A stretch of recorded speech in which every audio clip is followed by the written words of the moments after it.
अस्सलाम वालेकुम बच्चों। आज मैं आपको बताऊंगी कि बाग़ फदक क्या था और ये रसूल अल्लाह सल्लल्लाहु अलैहि वसल्लम को कैसे मिला।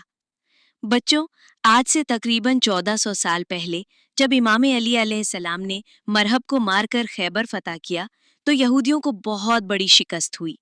उसके बाद कुछ यहूदी कबीले डर के मारे नबी पाक सल्लल्लाहु अलैहि वसल्लम के पास आए और कहा, या रसूल अल्लाह, आप हमसे जंग ना करें, हम अपनी फदक की आधी जमीन आपको दे देते हैं।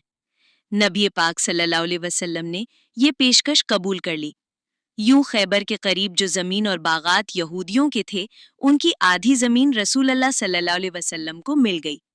और बच्चों, ये जमीन मुसलमानों ने जंग से नहीं ली थी, बल्कि यहूदियों ने खुद रसूल अल्लाह सल्लल्लाहु अलैहि वसल्लम को दे दी थी। इसीलिए ये जमीन सिर्फ रसूल अल्लाह की मिल्कियत थी।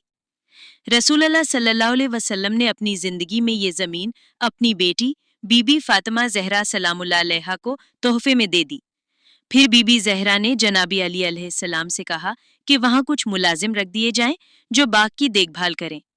जब रसूल अल्लाह सल्लल्लाहु अलैहि वसल्लम का विसाल हुआ तो मौला अली अलैहिस्सलाम नबी पाक सल्लल्लाहु अलैहि वसल्लम का जनाजा पढ़ा रहे थे, लेकिन कुछ लोग जनाजा छोड़कर नया खलीफा बनाने में मसरूफ हो गए। और जब नया खलीफा बन गया तो उसने हुक्म दिया कि बागे फदक से बीबी के मुलाजिम निकाल दिए जाएं और वहां मेरे मुलाजिम रख दिए जाएं और वो उस पर कब्जा कर लें, ताकि उसकी आमदनी हुकूमत के पास और मेरे पास आए। जनाब फातिमा सलामुल्लाह और मौला अली अलैहिस्सलाम को इससे महरूम कर दिया जाए। जब बीबी फातिमा सलामुल्लाह अलैहा को ये खबर मिली तो आपने पैगाम भेजा कि मेरे मुलाजिमों को क्यों हटाया गया, ये तो मेरा बाग है। जवाब दिया गया, अब ये जमीन आपकी नहीं। हज़रत मोहम्मद सल्लल्लाहु अलैहि वसल्लम ने फरमाया था कि हम नबियों की कोई विरासत नहीं होती, हम जो भी छोड़कर जाते हैं वो सदका है। ये सुनकर बीबी ने बनी हाशिम की औरतों को जमा किया और फरमाया, मैं अपना हक लेने दरबार जाऊंगी। फिर बीबी ने चादर ओढ़ी, इमाम हसन और इमाम हुसैन अलैहिस्सलाम को साथ लिया और बाबा की तहरीर उठाकर दरबार में चली गईं। दरबार में बीबी 4 घंटे तक दरबार में खड़ी रहीं। लोग कुर्सियों पर बैठे रहे।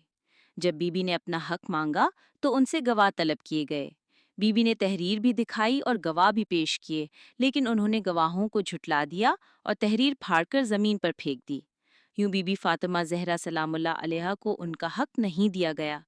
रिवायत में आता है कि जब बीबी दरबार में गईं तो उनके बाल स्याह थे और जब खाली वापस आईं तो बाल सफ़ेद हो चुके थे।